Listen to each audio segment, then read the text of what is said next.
Welcome to another episode of the MMA Lockcast. I'm your host, Manpreet, aka MMA Lock of the Night, your boy on social media at MMALOTN, and the architect behind the MMA Fight Archive, ensuring you leave no stone unturned when you're researching all of these upcoming MMA events. We got a plethora of events this weekend alone between the UFC, Bellator, Road to UFC, LFA, ACA, A1 Combat as well. I believe UAE Warriors has a double header for you guys, and we'll have direct links for past fights for all the competitors competing on those cards, and not to mention pretty much the entire schedule for 2024 through the UFC and 16 other different promotions. It will obviously be very helpful when the Contender Series kicks off later this summer. All right, just a quick heads up. There was a death in the family on the wife's side over the weekend. She flew out immediately. I'll be flying out in the matter of, a few hours here. So there was a lot of tough situations in terms of trying to get the work done for the week. Obviously, you'll see in this podcast that there aren't the usual bells and whistles that you guys are used to. I still want to get the researching done out as thoroughly as I normally do, but this will be an abbreviated version of the MMA Lockcast where I go over every fight, not as in depth as I normally do. I just want to get to the point as quickly as possible because, again, I got to be out of the house in just about an hour to an hour and a half. So got to record this quickly, put it through the processing program, and then throw it up on YouTube. So I want to get through that ASAP. In terms of Bellator, my goal is to get it out for Thursday. I'm gonna try. It's gonna be tough to do work while I'm out there. But if I can find the time to squeeze it in, I'll do my best to get Bellator out there for you guys as well. I won't be covering LFA or ACA on the Patreon page as I normally do this week for the reasons that I've laid out, and I'll do my best in terms of trying to get some Road to UFC content out, as I'll be back on Friday. I know the first event is on Saturday morning, and then the second day is on Sunday morning, so I'll do the second day, no problem. I should be able to get that work out for you guys. Saturday morning is a bit of a question mark at this point in time, so I appreciate the understanding ahead of time here. There won't be any other segments dropping throughout the week other than, hopefully, fingers crossed, like I said, Bellator by Thursday, and then on Saturday afternoon, I will drop my 3 best prop bets as well as my Locky 2-step / Locky Trinity parlay. I'll be dropping that parlay on the Patreon later this evening. So if you're already on there, don't worry about that. Otherwise, if you're going to wait for me to drop it on on Saturday, you'll have to wait until that point as well. So no recap or anything this week. Let's just get right into it. Again, I'm going to get through this as quickly as possible so that I have enough time to upload this for you guys and still get you guys my picks. Appreciate all the love, appreciate all the support, and I appreciate the understanding as well. All right, let's get right into the breakdowns. First fight of the night, Vanessa Demopoulos plus 280 going up against Emily Ducote minus 340. Demopoulos got a little bit of a gift of a decision in her last matchup against Kanako Murata. In my opinion, she was very surprised when the decision was read and she actually won that fight.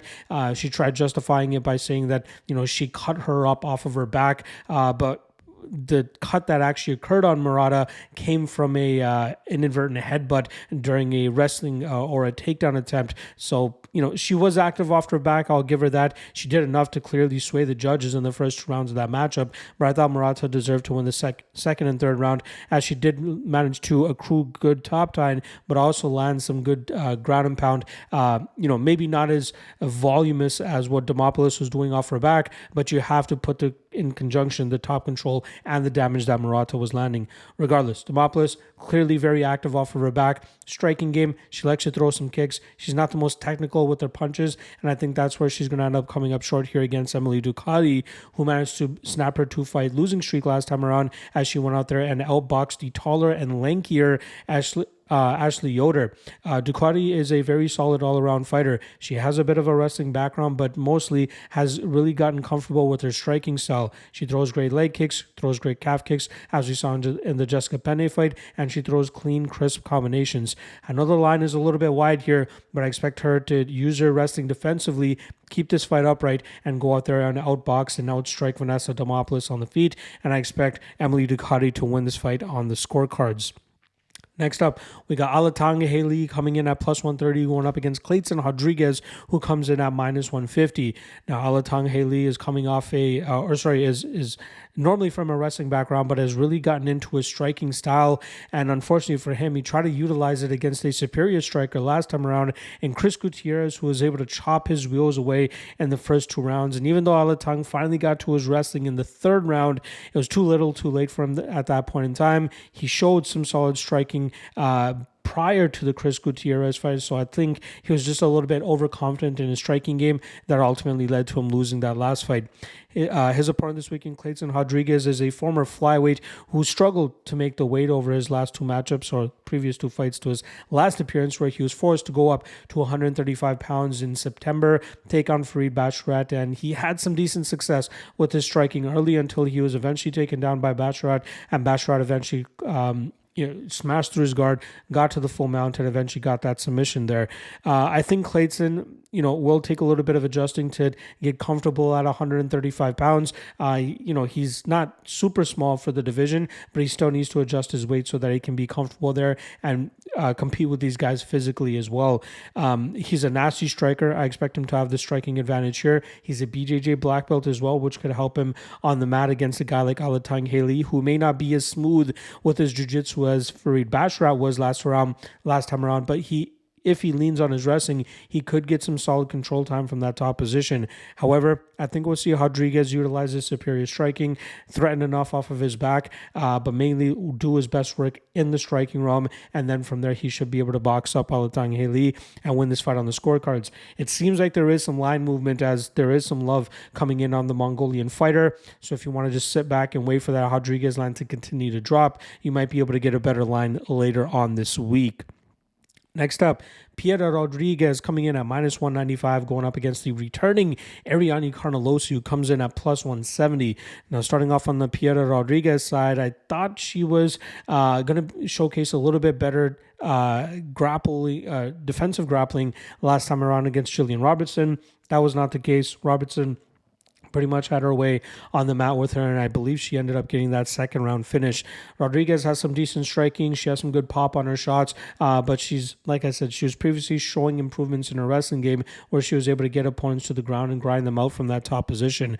Her opponent this week in Carnelossi is a tank of a human being who's been sitting on the sidelines for over 2 years now and looks to return and tries to bounce back from the loss that she suffered to Lupita Godinez the previous fight. That was a fight where she got taken down pretty much in every single round and got controlled for 13 and a half minutes out of the total 15 minutes that they ended up competing. She needs to improve her takedown defense, but also we can, point to the fact that Godinez does have a very solid wrestling game that she can lean on when she really wants to rely on that form to try to get her wins. In this matchup, Rodrigues will likely look to take advantage of the takedown defense issues that Carnelossi has, but I'm not overly comfortable in terms of laying the chalk on Rodrigues first and foremost, but trusting her to go out there and control Carnelossi on the mat.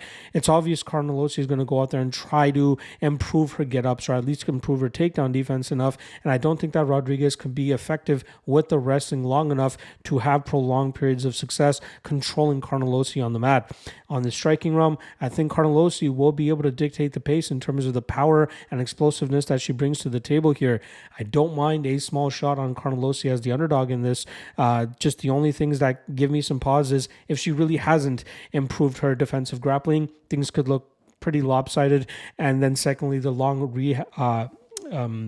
ring rust and time away from the cage, a little bit of a concern as well. But I expect Carnelossi to go out there and batter Rodrigues en route to a decision victory. Next up, we got a battle here between Abus Magomedov, who comes in at minus 300, going up against the Brazilian Warley Alves, who comes in at plus 250.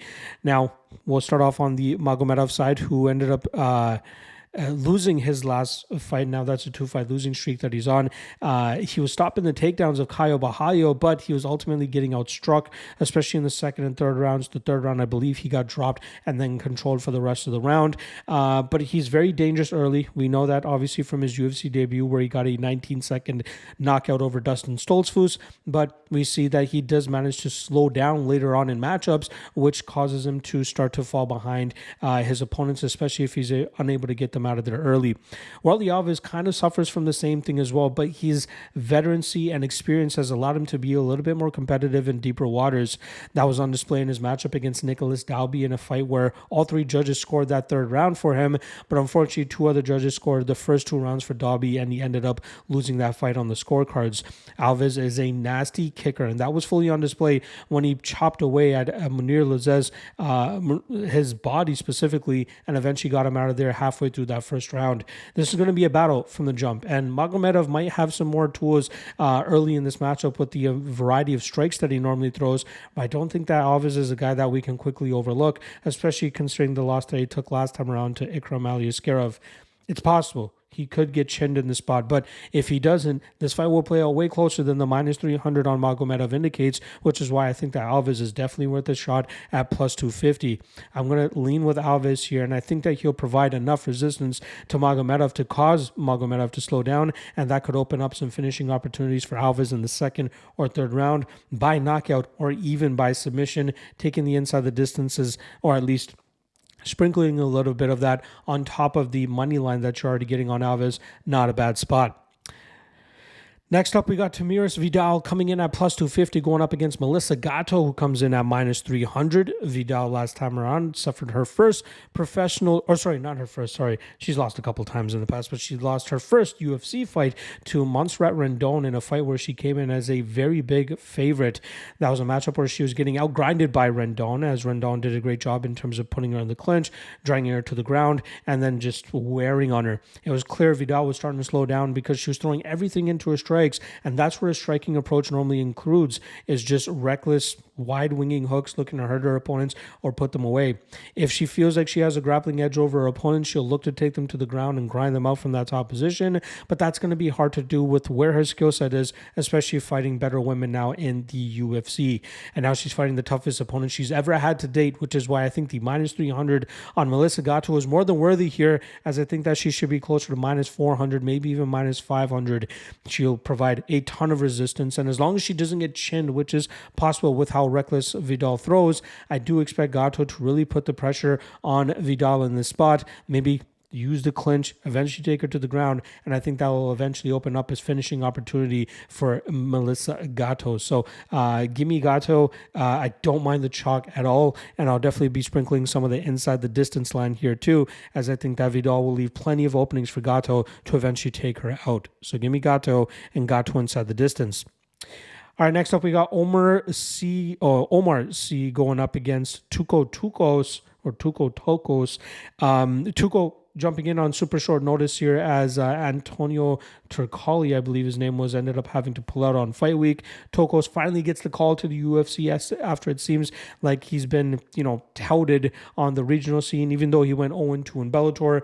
He put together a little bit of a winning streak, got that shot on the road to UFC in 2022, ended up getting knocked out by Mingyang Zhang, goes back to the regional scene, gets 2 layups in tomato cans, who he's able to beat, and then he ends up beating Myron Dennis in Fury FC earlier this year, although it came by an arm injury after he landed a takedown on the kickboxer there. I think Tokkos is a guy that reminds me of Phil Hawes in the simple realm that he was a guy that's being shoved down our throats. Like Phil Hawes was a guy that was given multiple opportunities through the Contender Series and the Ultimate Fighter, but still managed to find a way to make it to the UFC. And Tokkos is a similar guy who, skill-wise, I don't think he's good as Phil Hawes. I didn't mean it by that at all. I just meant in terms of how much we heard about this guy before he eventually made it to the UFC and didn't make it to the UFC the conventional way of,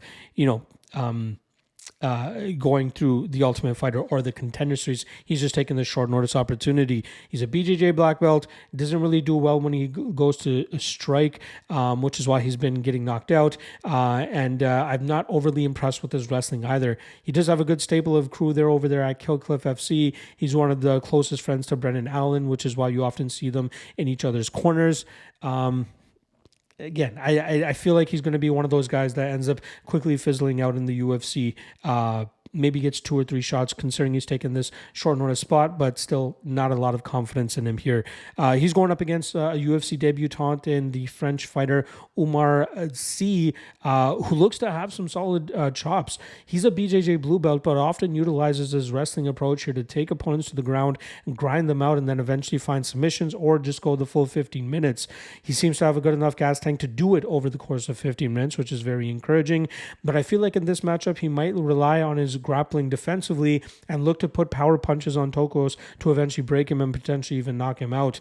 I think on the mat, it could get sticky for C, and there are no odds currently out for this matchup, so it's tough to see where we're going to get the line here. I could definitely see Umar being a chalky favorite in this spot, but if they put him around that minus 150, minus 185 range, I wouldn't mind taking a shot on him in this spot.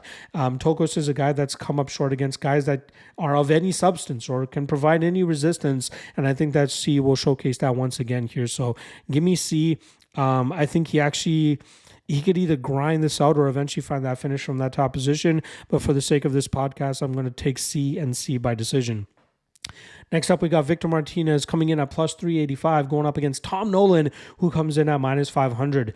Now, Martinez has been out of action for a little while now as he got knocked out by Jordan Levitt in his UFC debut by a knee that completely stiffed Victor Martinez there. And that was a very surprising outcome, as I thought if Levitt was going to win that fight, it would either come by submission or with a grapple-heavy approach. But it seemed like he had Martinez frustrated with a lot of the kicks and pressure that he was showcasing, as Martinez is a guy that normally likes to exchange in the pocket, utilizing crisp boxing combinations to touch up his opponents. He does not have a lot of power.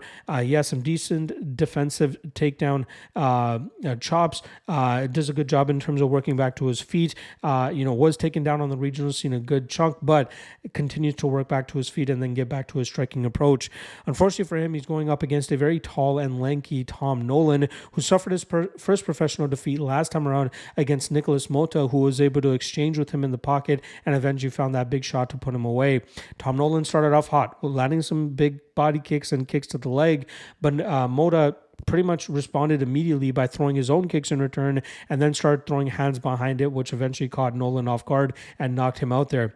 I think that would be a great learning experience for Nolan, who seemed pretty much invincible leading up into that matchup, and that probably got to his head thinking that he couldn't get touched by other fighters, but Mota clearly reminded him that he can be human.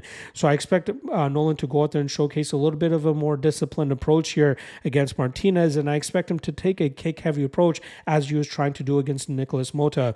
Chop away at the legs of Martinez, who usually likes to try to use his hands to try to get into range and try to knock his opponents out, and I think he's going to struggle to do that, having to overcome the 7-inch height and 3-inch reach disadvantage that he'd be at in this matchup. Look for the knees of Nolan to come up the middle and eventually catch Martinez as Martinez tries to throw a combination or even an overhand that might be a little bit too telegraphed. I'm going to go with Australian here, and minus 500, a little bit wide for somebody still so young in their career, but I'll be taking a look at the inside the distance odds, maybe even the knockout prop if it's at a good enough line, and taking a shot there. All right, next up, Luana Pinheiro coming in at plus 115, going up against Angela Hill, who comes in at minus 135. Now, Pinheiro lost her last matchup to Amanda Ribas in a fight where she started off pretty hot, utilizing her explosivity and speed early, landing some big shots on Ribas. But unfortunately for her, she started to slow down as she normally does, and Ribas started to pick up the pace and eventually got the finish in the third round. That's a matchup where I was very pissed off at myself, as the prior 3 fights for Pinheiro, I was trying to fade her gas tank and try to cash those round 3 tickets, but for some reason I hopped off the fade train a little bit too early and ended up paying for it with Ribas. Pinheiro, like I said, she's very effective early, mainly reliant on early finishes in her matchups, but she has been able to outgrind opponents who are unable to stop her takedown advances, or at least unable to catch her while she stays very mobile late in matchups. Her fight this weekend against Angela Hill is going to be a very tough one for her, as Hill, even at 39 years old, has showcased that she can be very dangerous against up-and-comers who are looking to break into the rankings and into, somewhat of a title contention spot for themselves. Angela Hill has not changed her style. If anything, she's improved her takedown takedown defense and her get-ups and her submission defense so that she can stay where she is most comfortable, and that's with the strikes and throwing combinations. She utilizes a great amount of footwork, darting in and out, pivoting off of angles, and utilizing that to her advantage by touching up her opponents and throwing out a ton of volume, which most opponents are unable to keep up with. Her through her last 4 matchups, she's 3-1, and she's derailed fighters like Lupita Godinez, Emily Ducote, and Denise Gomez, all as underdogs, and showcased that she's very tough to deal with when she gets into her groove and when she gets into her flow state. In this matchup, it could be close early, and I wouldn't even be surprised if we see Pinheiro look to go to her grappling early, but I think from the improvements that we've been seeing from Hill in her defensive grappling, she should be able to keep this fight upright, and then from there utilize her volume and cardio advantage to really piece up Pinheiro going into the late rounds. It's hard to trust Hill to go out there and get a finish of any sort, especially considering that she is now coming into this matchup. If she goes to a decision once again, that will be 12 straight fights, win or lose, that she's seen the scorecards, and I think that ends up coming to fruition once again here. But I do think it's the veteran Angela Hill as the slight favorite who ends up getting her hand raised by decision. Next up, we got Adrian Yanez coming in at minus 325, going up against Vinicius Salvador, who comes in at plus 275. Now, Yanez, finds himself on a 2-fight losing streak, getting finished in both of those matchups to Rob Font, which halted that 5-fight winning streak he had to start his UFC career, and then got followed up with that leg kick KO or TKO from Jonathan Martinez. Yanez is a guy that does a great job in terms of utilizing his hands and his kicks in combinations, utilizing his footwork to get in and out of range, but he's learned some very harsh lessons over his last 2 fights.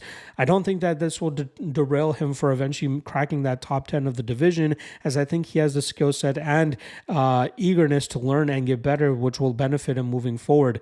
Again, hands, very tough or underrated power as well. And very good accuracy in terms of when he throws his strikes and making sure that he lands often on his opponents. His opponent this weekend, Vinicius Salvador, is a very poor man's version of Anderson Silva, a name you continuously hear on the Brazilian broadcast whenever they're talking about him when you saw Salvador fight on the regional scene. But unfortunately for him, it starts to get to his head a little bit too much, and he ends up showboating, allowing his opponents to go out there and chip away at him and end up beating him by decision, which is why he's currently now 0-2 in the UFC. We saw Victor Altamirano utilize solid wrestling and good striking defense, staying away from the majority of shots that Salvador was landing when they were in the striking realm. And then last time around, he had a very good start against CJ Vergara, but then he started to get a little bit too in his head in the second and third rounds, allowing Vergara to get ahead on the output and the strikes, and that ultimately allowed Vergara to go out there and win that fight on the scorecards. This is a matchup where I think that Yanez's superior technical striking will come in advantage, especially when Salvador tries to showboat or throw a lot of flashy strikes. Yanez will be able to counter him perfectly here and throw a lot of good damage, which will likely end up seeing him get his hand raised on the scorecards. Could he knock out Salvador? It's possible, but given the unorthodox nature of Salvador's striking approach, I think it'll be difficult for Yanez to land cleanly enough to find that button and put him away. And by all accounts, it looks like Salvador has a pretty good chin as well. So look for Yanez to go out there, ease himself back into getting into the win column, chipping away at Salvador and winning this fight on the scorecards. All right, next we got Themba Gorimbo coming in at minus 135, going up against Ramiz Brahimaj. Intriguing fight here between two guys that normally like to utilize a pressure striking or pressure grappling style to get their opponents out of there. Starting off with Themba Gorimbo, he got rid of Pete Rodrigues pretty quickly in his last matchup as he landed an overhand that eventually set up that finish for him to get the ground and pound finish. Gorimbo normally throws recklessly on the feet, wide winging hooks, looking to either knock his opponents down, knock them out, or utilize that to eventually change levels and get his opponents to the mat. He has a decent grind, but it seems like he makes some mistakes, as we saw in the AJ Fletcher fight, which ultimately got him choked out in that fight. Gorimbo is a guy that came into the UFC at 32, 33 years old, and I think he came in as pretty much a finished product, although he's been spending the last half of his career over there at MMA Masters and could be making some improvements. I don't think we see those improvements inside the cage that makes me believe that he can go out there and be a top 15 fighter in this division. Now, Brahimaj has been out of the cage for, I believe, for close to 2 years now, and I believe that was largely due to a spinal injury that he was dealing with and trying to get back into shape so that he can go out there and actually compete. And it seems by all accounts that he is ready once again to go out there and do that. This is a guy that started his career 6-0, and then after that he's exchanged wins and losses, going 3-2 over his next 5 fights. He's a guy that goes out there and puts it all on the line immediately. All of his fights that reach round 3 are fights that he ends up losing, largely due to a bit of a cardio dump that he normally has, as he usually goes very hard in the early going to try to find the finish, getting his opponents to the ground, looking for submission opportunities, either to choke them out or eventually find that TKO finish. And I think that's going to be very tough for Gorimbo to deal with. I think Brahimaj is the slicker BJJ specialist here, and I think he can set up his takedowns a little bit better, which will eventually open up a finishing opportunity for him.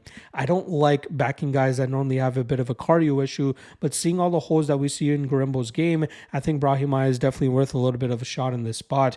A fight doesn't go to decision is probably my favorite spot in this matchup, as I think both guys are capable of getting the finish, but I think it's ultimately going to be Brahimaj who gets that submission opportunity, maybe gets the back of Gorimbo, locks in that rear naked choke, and gets him out of there early. I'm thinking round 1 submission for the returning Ramiz Brahimaj.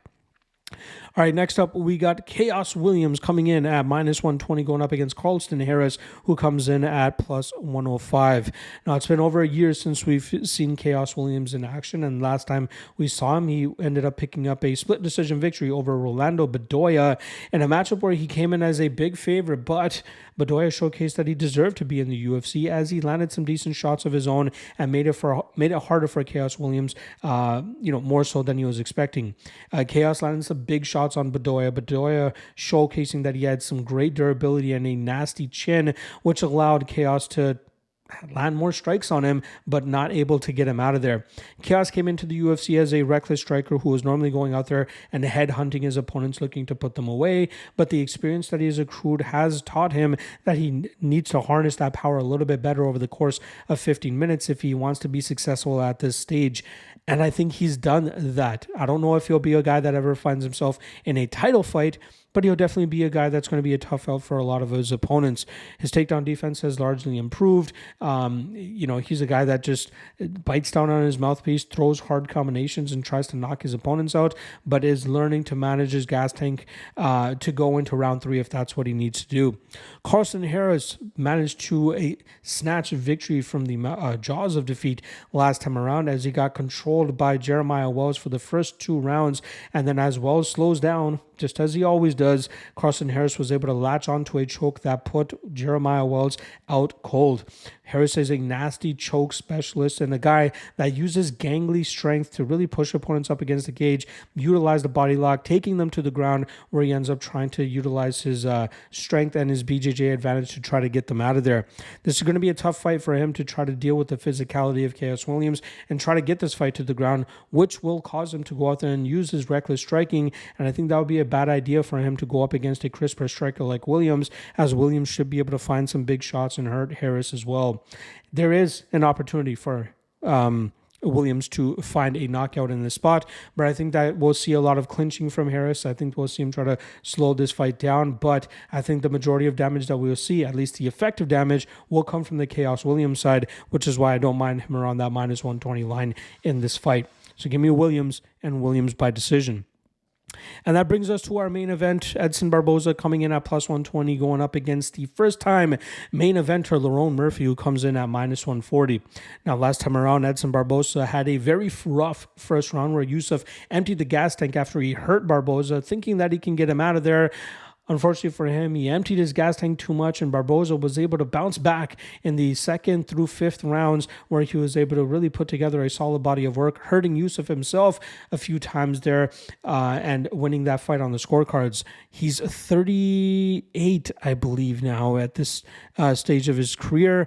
38 years old. You got to believe that his durability is going to start to catch up to him here, especially continuously cutting down to 145 pounds. Now, he's never missed weight, but as we know, it gets harder for the body to cut weight as we get up there in age, and Barboza is a veteran of the game. I don't expect him to miss weight, but that durability is going to have to be sacrificed a little bit, especially when he goes up against other power punchers. Him, at his best, showcases decent takedown defense early, but he's a guy that can get taken down and slowly start breaking if opponents utilize a relentless grappling approach, as we've seen in the past. And then obviously the shining part of his game is his Muay Thai, is his nasty elbows, his knees, his combination striking, and then not to mention the plethora of experience that he has over, the 10 plus years that he's been with the promotion. He's fought pretty much everybody at 145 and 155 pounds. His opponent this weekend, Lerone Murphy, 13-0-1, 5 of those wins coming inside the UFC, has been unable to stay very busy in the UFC. I believe he made his promotional debut back in late 2019, and here we are 5 years later, where he's coming into his seventh UFC matchup. He's a guy that would normally utilize a lot of powerful striking and explosive striking, likes to utilize a lot of kicks, but in recent fights we've been seeing him lean on the grappling with his clinch, with his takedown, and great control from that top position. He showcased solid cardio as well over the course of 15 minutes, specifically in his last matchup against Joshua Kulibao, who he pretty much controlled for that entire fight, sweeping him on the scorecards here. Now, this is a guy that has a tremendous amount of potential still, in my opinion, especially with his ability to mix up his game as he has been doing in recent fights. And I think that if he can continue to manage his gas tank well as he has and game planning effectively against different styles, this is a guy that can, start marching towards that top 10, top 8 of the division and start making some noise.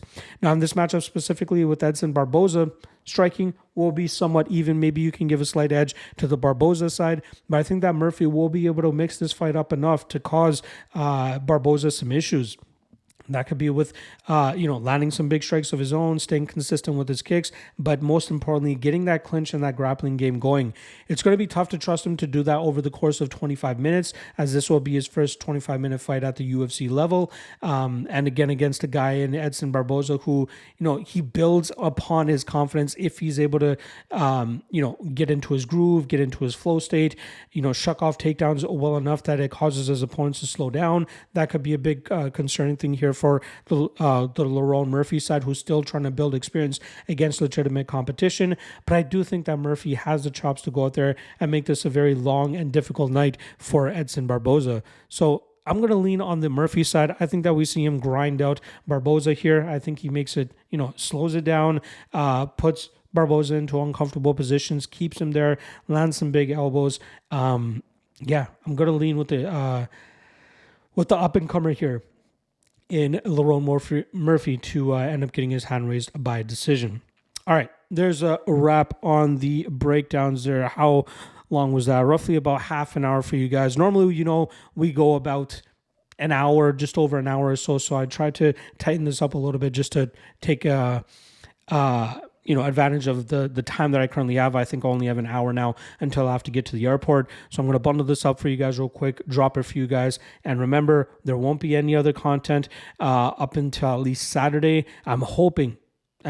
I am very much hoping that I can get out the Bellator breakdowns for you guys, even if it's a quick picks version where I just drop who my predictions are. I'll do that for you guys because I know you guys very much appreciate that. And then on Saturday, I'll drop my free parlay as well as the 3 best prop bets as well.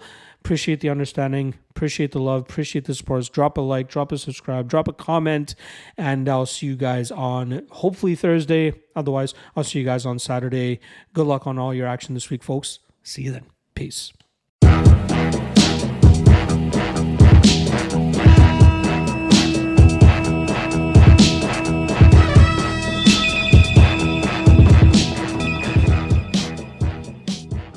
Last thing.